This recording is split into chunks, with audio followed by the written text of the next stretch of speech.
Pemirsa, kembali di Prime Show with Ira Kusno. Sejumlah permasalahan belajar dari rumah seharusnya dijawab oleh Kementerian Pendidikan dan Kebudayaan. Kami telah berupaya menghadirkan perwakilan Kementerian Pendidikan dan Kebudayaan, namun tidak ada pejabat yang bisa hadir mewakilinya. Namun saat ini saya masih bersama artis, seorang ibu yang punya 3 anak, Widi Mulia. Namun selain itu saya juga akan berbincang dengan Ketua Pengurus Besar Persatuan Guru Republik Indonesia atau PBPGRI, Profesor Supardi. Selamat malam, Prof. Selamat malam. Ya, Pak Supardi, saya bersama Widi saat ini. Selamat malam, Pak. Iya, Prof, tadi disampaikan bahwa sudah ada 400 lebih kabupaten kota di Indonesia ini melaksanakan pembelajaran di daerahnya sesuai SKB, tetapi memang masih ada sekitar 70-an kabupaten kota ini yang melanggar protokol kesehatan. Kalau dari pihak guru sendiri, sebenarnya saat ini kan memang sudah diizinkan asal mematuhi SKB menteri, 4 menteri tersebut. Sebenarnya cenderung untuk memang sudah mulai pembelajaran tatap muka atau seperti apa, Prof, kalau dari pihak guru? Sebetulnya kalau dari pihak guru, secara umum memang sebetulnya guru juga kalau ditanya sebagian guru lebih nyaman mengajar tatap muka atau dengan daring, mereka lebih nyaman dengan tatap muka sebetulnya, karena tidak banyak beban. Satu itu. Lalu yang kedua, memang persoalannya kan guru ini kan melayani orang tua murid dan murid itu sendiri, orang tua siswa dan siswa itu sendiri. Di mana hasil survei itu menunjukkan bahwa sekitar 80% orang tua dan siswa menghendaki memang untuk tatap muka. Secara umum kira-kira seperti itu. Lalu kalau dari tadi dikaitkan dengan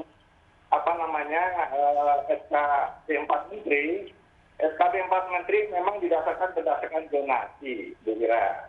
Nah, zonasinya ini kan terlalu luas kalau menurut kami. Nah, betul, Prof. Sebentar, saya potong di sana. Ini kan persoalannya bukan hanya soal lokasi sekolah, tetapi juga lokasi rumah gurunya, rumah siswanya. Nah, ini sendiri apakah kemudian dianggap membingungkan oleh pihak guru dan sekolah, begitu ya, untuk menentukan apakah sebenarnya tatap muka itu bisa dilangsungkan atau tidak? Dalam hal ini tadi yang saya katakan, zonasi itu yang pertama itu terlalu luas dulu. Ini yang saya ingin jelaskan. Zonasi kan basisnya kabupaten. Mungkin kalau kayak di Jakarta oke lah, zonasi per kota wajar karena terlalu padat saya kira. Tapi untuk di daerah-daerah, nggak usah jauh lah. Saya ambil contoh di Kabupaten Bogor. Kabupaten Bogor itu wilayahnya membentang dari ujung timur tuh dari Jonggol sana sampai ke sebelah barat itu sampai Jatinga.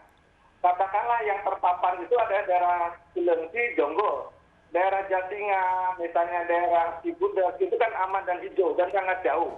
Dan sangat kecil kemungkinan bahwa anak-anak yang dari Cilengsi itu sekolah di Cibudas, sangat kecil kemungkinan guru-guru yang mengajar di Cibudas itu akan tinggal di Cilengsi. Karena memang transportasinya agak jauh.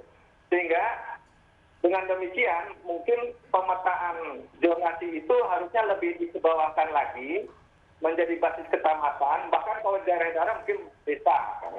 Lalu yang kedua, nanti dilihat, ini memang pertanyaannya tidak bisa digeneralisasi, Bu Ira. Karena kasusnya beda.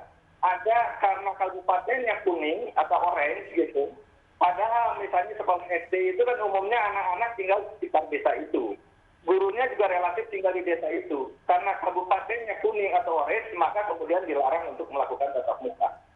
Nah ini kondisi semacam ini yang membuat kemudian sebagian masyarakat itu juga peserta didik, siswa, kemudian bahkan termasuk beberapa sekolah sekarang saya amati itu udah curi-curi gitu dalam pengertian yang mereka melakukan tatap muka walaupun misalnya dengan digilir yang penting mereka masuk ke minggu sekali dan sebagainya. Karena ini Prof, saya mau ke Widi dulu sebentar. Saya ingin konfirmasi beberapa hal. Jadi kalau dari pihak guru sendiri kan sebenarnya katanya juga memang mungkin jadi lebih nyaman ya kalau memang tatap muka begitu. Saya nanti akan tanya ke Prof juga tentang soal kendala utama. Tapi kalau di Widi sendiri sebenarnya dengan sekarang orang tua sudah mulai masuk, Widi tadi juga sudah jawab, sepanjang protokol kesehatannya dijalankan dengan ketat, itu mestinya sih nggak apa-apa gitu ya tatap muka. Tapi ini kan anak-anak usia yang masih kecil, mungkin belum ada yang belum remaja dan sebagainya. Yakin tuh Wid bahwa memang preferensi tatap muka saat ini itu adalah pilihan yang baik? Justru itu saya masih wait and see. Jadi anak-anak belum saya izinkan, terutama memang anak yang pertama yang nanti mungkin saya akan pertimbangkan untuk pergi ke sekolah. Satu, saya pikir dia juga layak belajar untuk bertanggung jawab ya. Dan pihak sekolah juga sudah sangat menjaga dan protokolnya memang udah jelas banget. Kami orang tuanya juga dipanggil untuk secara bergilir gitu untuk tatap muka dan membahas ini. Jadi pilihan benar-benar ada di orang tua juga. Tapi itu dia yang saya suka dari sekolah kami adalah anak-anak adalah mereka selalu membuka dan nyari cara terus bagaimana yang nyaman. Seperti saya akhirnya sekarang bulan-bulan ini ikut berempati sama ibu-ibu yang awal-awalnya itu juga resah anaknya harus diajarin di rumah karena dia harus pergi kerja. Kenapa? Karena saya juga udah mulai keluar dan harus bekerja gitu. Jadi di saat-saat seperti ini memang itu yang membuat saya merasa harus mempertimbangkan kayaknya sesegera mungkin anak saya boleh dikasih ke sekolah meskipun ya persyaratannya banyak sekali. Yang pertama ya anakku yang 12 tahun. Karena ini dia udah kelas 1 SMP dan saya rasa yuk kita mulai, kamu harus bisa kuat, kamu harus bisa tahu bagaimana mengikuti protokol. Oke. Gitu. Iya, Prof saya kembali ke Prof ya. Kalau tadi kan memang dibilang guru sendiri punya kendala ketika kemudian jarak jauh seperti ini. Tetapi kan mau nggak mau ini harus dilakukan. Kendala utamanya tuh sebenarnya apa sih Prof? Ini ketidaksiapan sumber daya manusia atau mungkin tadi ada kendala soal gawai, ada soal kuota internet. Apa yang kemudian ditemukan oleh PGRI?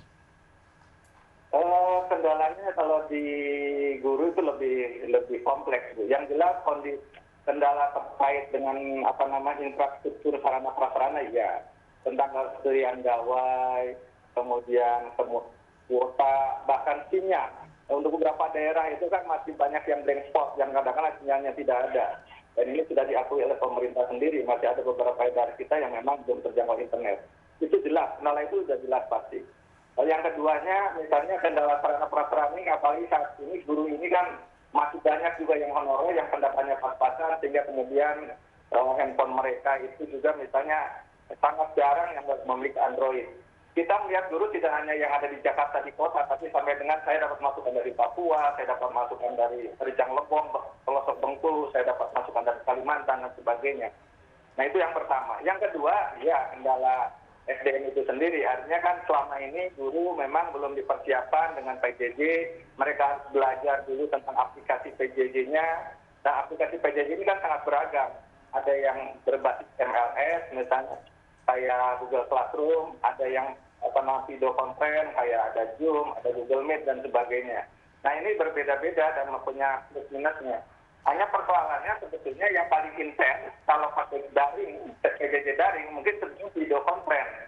Karena minimal bisa tatap muka guru dan murid lewat visual. Prof, kalau kemudian ini mau tidak mau diperpanjang di beberapa tempat yang masih zona merah gitu ya. Apa sih masukan yang sudah disampaikan oleh PGRI ke pihak Kemendikbud? Supaya kemudian kendala-kendala utama tersebut itu bisa diminimalisir pada fase yang berikutnya seperti saat ini. Ya, yang disampaikan oleh PGRI itu sama, bahkan terkait dengan kami kemarin misalnya untuk mencoba memberikan masukan untuk ya dalam hal ini quote and quote kami minta ditunda atau mundur terkait dengan program POP yang di-launching oleh Kemendikbud di era pandemi ini. Karena salah satunya adalah empati kami.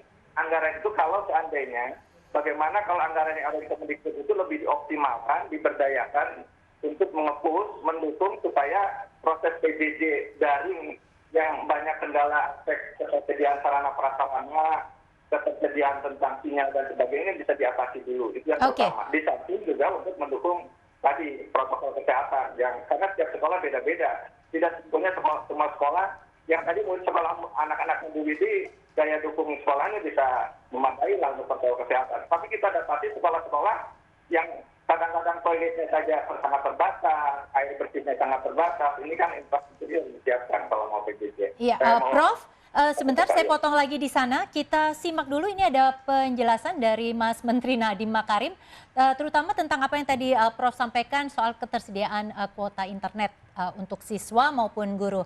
Kita simak dulu videonya. Baik. Demi mendapatkan sinyal internet yang memadai, puluhan anak di Kecamatan Mamajang, Kota Makassar, Sulawesi Selatan rela mendatangi tempat pemakaman umum. Setiap harinya ada sekitar 80 anak berkumpul di bangunan semi permanen di tengah pemakaman untuk belajar daring selama masa pandemi COVID-19. Sementara di Sukoharjo, Jawa Tengah, seorang anak usia 12 tahun bernama Darwin berjualan cilok untuk bisa belajar daring. Darwin berjualan cilok atas kemauannya sendiri untuk membantu kedua orang tuanya. Upah dari jualan cilok digunakan Darwin untuk membeli paket internet. Beli kuota. Kuotanya buat apa?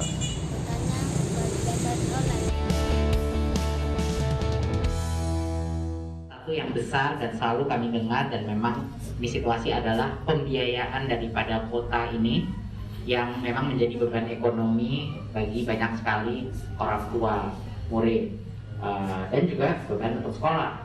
Dan ini mungkin kami sudah memperbolehkan dana BOS, bantuan operasional sekolah itu digunakan untuk pulsanya murid-murid, ya. Tapi mungkin ini perlu kita sosialisasikan lebih banyak dan mungkin kalau butuh tambahan lebih akan kami kembali lagi dan akan kami kaji sebagai masukan.